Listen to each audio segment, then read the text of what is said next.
think are the qualities of leadership that make individuals stand out, that make them succeed in business? Well, you know, I'm a bit of a sailor, and if you're a skipper of a boat, the most important thing. In fact, I'll tell you a little story. When I was taught to sail, I got to the navigation part of my lesson, and my teacher said, "What do you think is the most important part of navigation?" And I thought hard and said, "Well, I think it's probably the compass." And he said, no. The most important part of navigation, the most important part of being a skipper, is knowing where you're going. And that's what leadership is about for me. The leader of anything, whether it's an army or company or a team, needs to be very clear about where it's going. And that person needs to be passionate about how he's going to get there. And I think that good leaders focus very much on surrounding themselves with good people. Any good leader realises he's only as good as the people around him.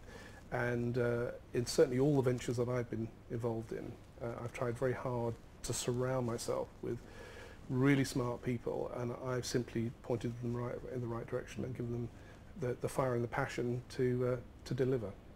And what are the qualities then beyond your immediate colleagues? But when you're hiring for a new venture, what are the qualities that you look for in staff right across the business, not necessarily your colleagues in the boardroom, but right down the line? Well, we'll take for granted that they're smart, yeah. Because we don't hire stupid people. But I think that a huge chunk of common sense and something that's very difficult to write down on a piece of paper, but I think you intuitively and instinctively know it, and that is commitment. You know, there are people that come in to work for a few hours and go home again, and are never really committed to the cause. And I'd like to think that the sorts of things that I look for when I'm trying to hire somebody are a real commitment and passion for what they're doing, a belief in what they're doing. You can't, whether you're a leader or you're being led, you can't perform at all well unless you really believe what you're doing is worthwhile.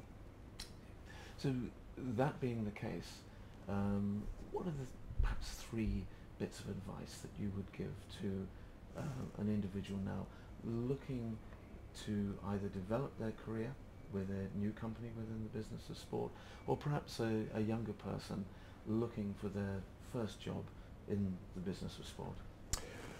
Well, looking at just taking the last one first, looking for their first job in sport is tough because there are many more people that want to get involved in sport than there are jobs available. And I would say to any young person that they should do whatever they can to get experience. And if that means working as a volunteer somewhere, but get involved in something, demonstrate that your enthusiasm for a sport. And as a general comment, I think that many candidates don't do enough homework. I sit down with candidates and interview them every now and then and ask them some fairly basic questions about the project that they're coming to talk to me about, and I'm pretty horrified how little they know. So a candidate needs to be able to demonstrate to someone that's hiring them that they have value, and if that person has taken the time and the trouble to find out about the company or the job or the role and can make a really useful contribution to that company or that team, then they're more likely to get hired. And for somebody who's already in the business but looking to advance their qualifications, what are the keys there for you? If we take the fact that they're there, that commitment is in place. As an employer, what do you put the most store by? Is it experience or academic qualifications? If somebody has a sports management MBA, for example, is that something which as an employer is impressive? Yes, I mean, listen, and this I'm speaking as somebody that's completely uneducated, so I'm really not the right person to give advice to young people. But I have to say that, you know, I start by looking at somebody's educational background, and particularly if they've done an MBA. I think that's a great way to come into any business, because it gives you a really broad understanding of how business works. But assuming that the educational background is sound, then it's all about what they've demonstrated in their past jobs. You know, have they actually made a contribution? However menial the work happens to be, have they made a contribution to wherever they were before?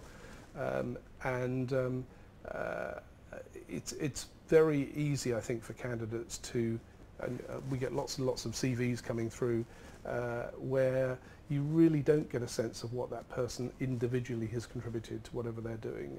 So I almost write little case studies in the CV to explain to an employer actually what contribution did you really make in your last job.